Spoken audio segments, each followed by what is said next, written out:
Hello everyone. সকাল সকাল উঠে একটু ট্যান রিমুভ করে নিচ্ছিলাম, রোদে বেরিয়ে বেরিয়ে অনেক ট্যান পড়ে গেছে তাই। আর আজকে আমাদের পাড়ায় ঝাঁপ, কাল নীলষষ্ঠীর পূজা আছে আর বানফোড়া আর ফাংশনও হবে।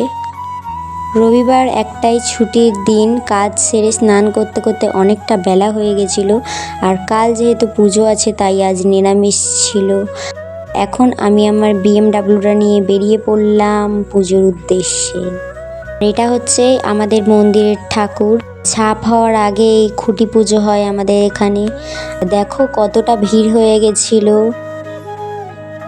ঝাঁপ শুরু হয়ে গেল। এবারে অনেক বাচ্চা বাচ্চা ছেলেরা ঝাঁপ দিতে এসেছিল।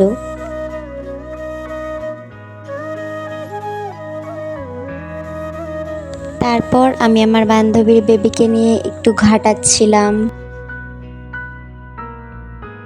আর এই দেখো, এটা হচ্ছে আমার ছোটবেলার বান্ধবী। আর তারপর আমি আমার বোনজির সাথে একটু ফটো তুলছিলাম। আর দেখো আমার ভাই পিছন থেকে হাই করছে।